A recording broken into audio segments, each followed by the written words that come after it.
from what I've been told, it's a arrogance of the situation at best, and at worst, it's an indifference to the suffering and the inhumane conditions. Which side are you on? Which side are you on? We are bringing back John Glenn from the Alabama Political Reporter for an update on the prison strike. John, thanks for taking the time to talk to us this morning. I appreciate it. Of course, thanks for having me on. Yeah, so this story has really blown up, this situation with the prisons in Alabama. The New York Times is on it now. Do you know if you were the one to were you actually the one to break this story? I'm fairly certain that we were the first to put out a story that there might be a prison strike that Monday. I know that WVUA 23, I believe it is, which is a Tuscaloosa and Newport area affiliate station, they did a story about it. I mean, it doesn't really matter how exactly it broke or who exactly it broke, mainly that the thing actually happened, and that now the coverage that needs to be happening on it is happening on it. But again, did we lose him? it's just one of those things. Y'all hear me? Yeah, you just broke up for a second. Yeah, What was sorry the about last that. couple things you said? It's just, you know, I'm fairly certain we were the first to put out a story that there might be a strike, but I don't really know. I don't know. I can't find anything elsewhere that predates that article. Well, you know, we really appreciate your work. As far as I'm concerned, I think that your reporting on it has been authoritative. I think that I don't think I've seen anything new really outside of what you've put out. And so I think that you've been doing great work on this. I'm sure it's kept you busy. But, you know, last we left off, we were looking at a prison strike potentially happening. This was last Saturday when we talked to you about your article talking about the potentiality of a prison strike, and so that's where we left off. As far as, you know, if people are just kind of getting their news from the Valley Labor Report, okay, well, the last thing that we heard was that maybe there's a strike happening. So, you know, I think most people know, but John, did the strike happen?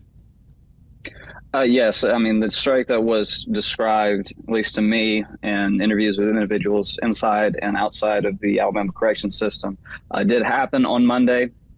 And that Monday, the ADOC puts out a statement saying that they are experiencing work stoppages at all major facilities, which is as close to a confirmation that the general strike did happen that Monday and the way that it was going to happen from the ADOC. Again, from conversations that I've had with individuals, it's been largely peaceful. There has been a couple of instances in, say, like Staten, that I've done some reporting on, also at Limestone. But otherwise, it has been peaceful and is, I mean, at least to my knowledge, one of the largest peaceful protests and strikes from incarcerated individuals, at least in this state. I'm fairly certain it would be considered the largest.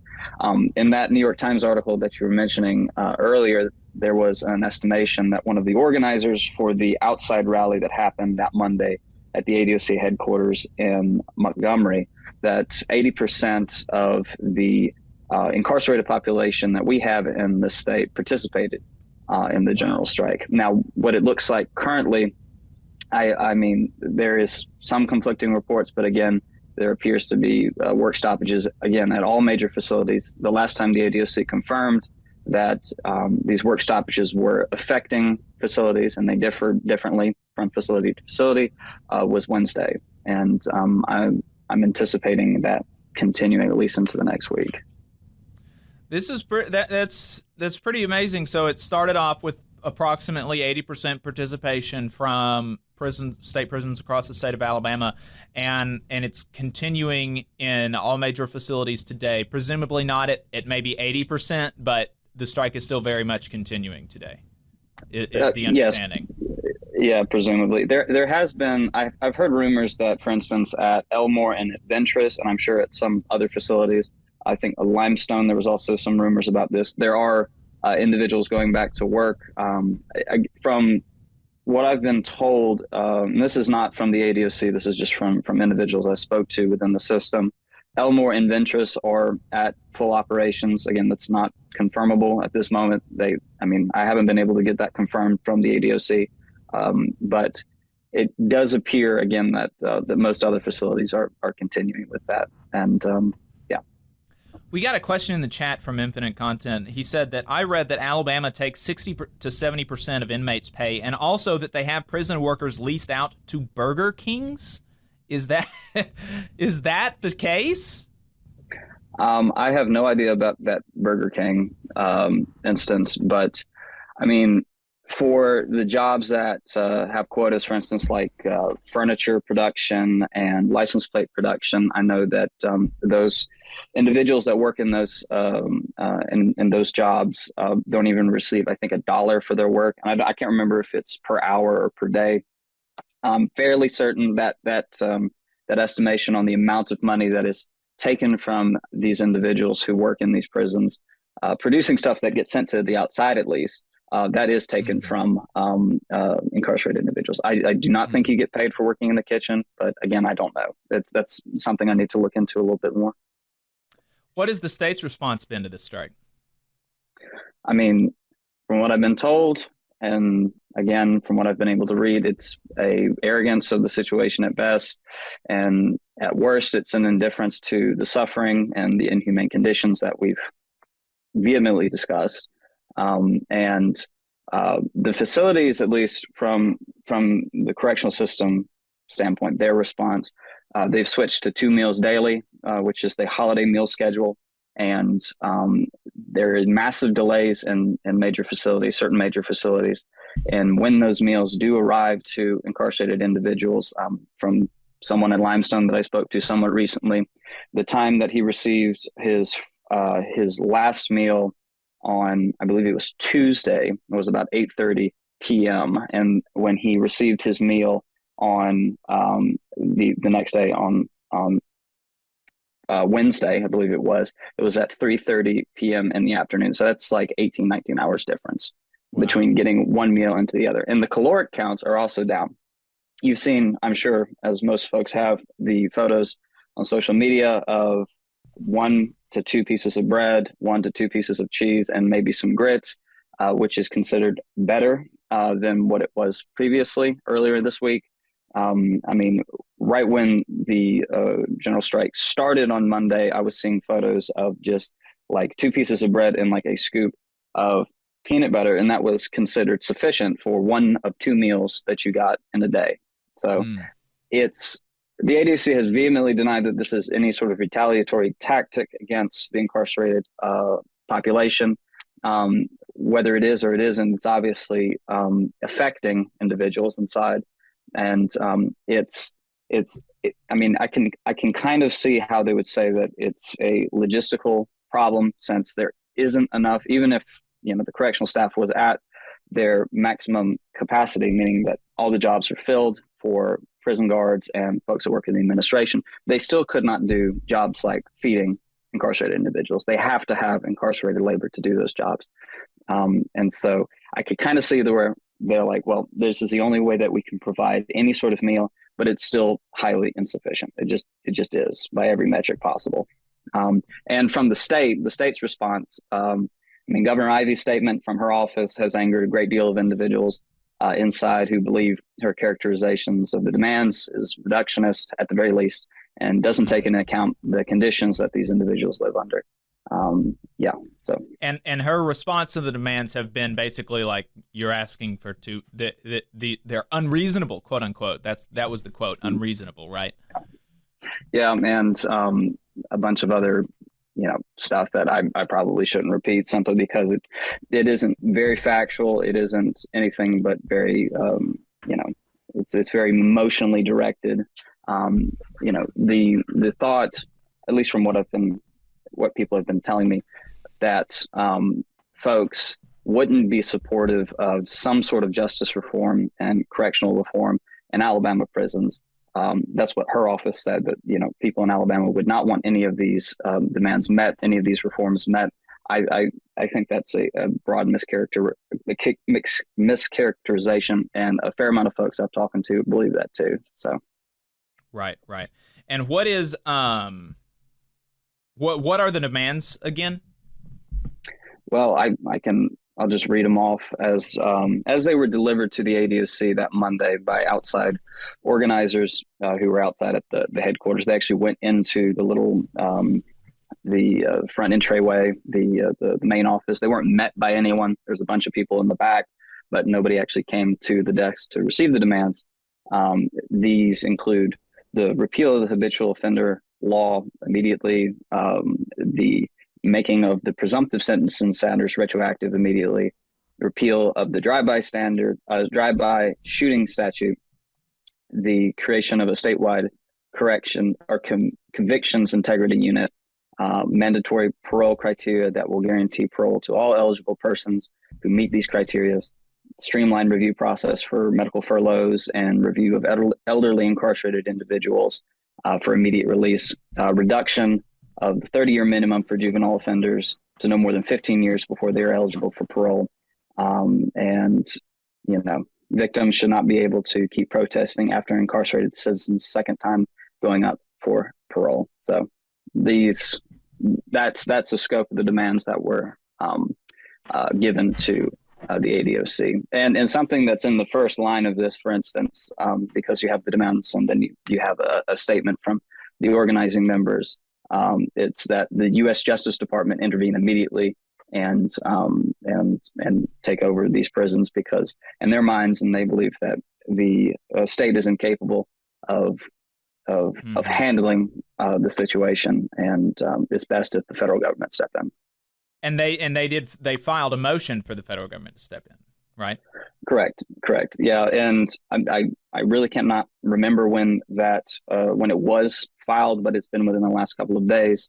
The plaintiffs in that particular case, all of whom are incarcerated individuals with some sort of medical ailment or something similar to that, they argue that the DOJ's suit was incomplete without this newest round of unconstitutional treatment that they've faced during the strike, leading up to the strike, and again describing the situation within the state correctional systems as a humanitarian crisis, and the motion is requesting that the courts order immediate intervention. So yeah, and so some of these demands they would require legislation, but there are several that have to do with the quality of life with these of these inmates that do not, that they could just the executive branch of the Alabama state government could make happen.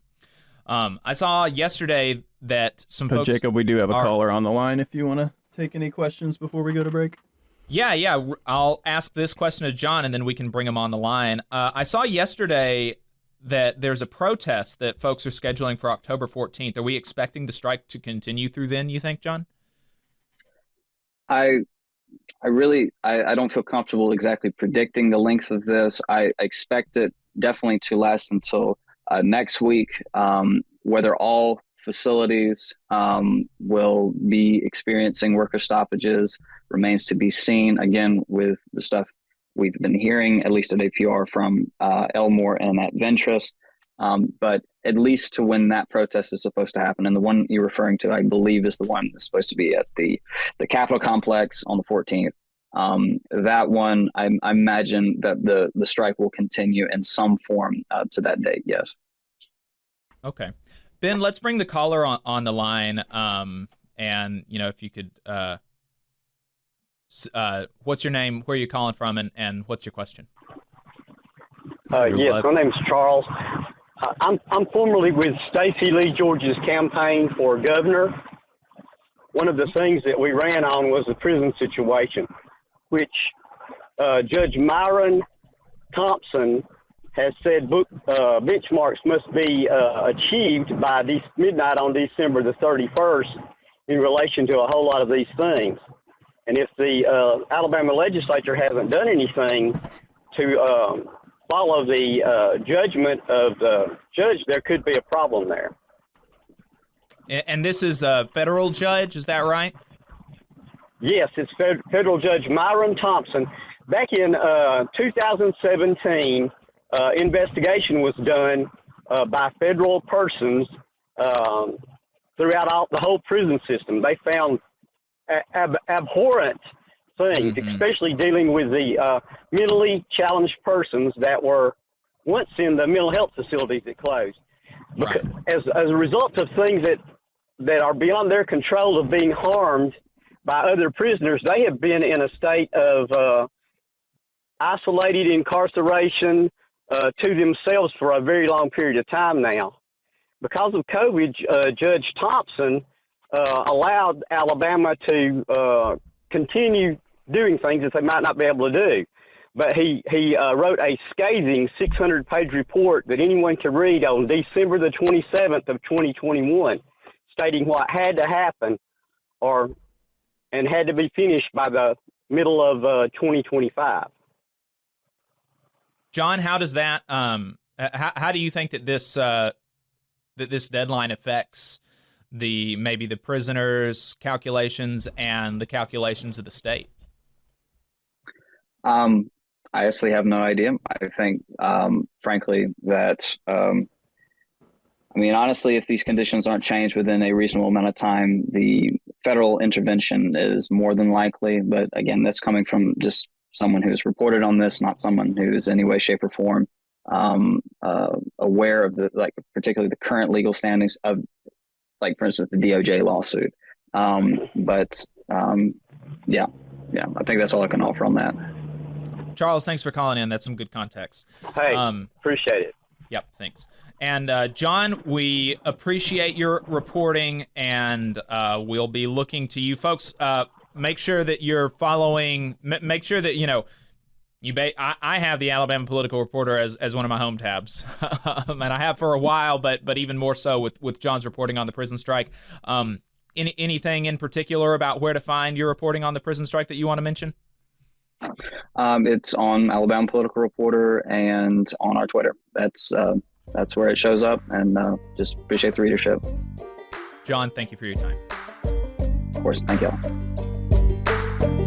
You just saw a clip from the Valley Labor Report. We are live every Saturday morning from 9:30 a.m. till 12:30 p.m. And we pride ourselves on keeping all of our content free to everybody so that we can talk to as many working folks as possible. If you support the work that we're doing, you think that it's important, you think that it's good, then consider making a monthly contribution to the project, and you can do that on our website, tvlr.fm.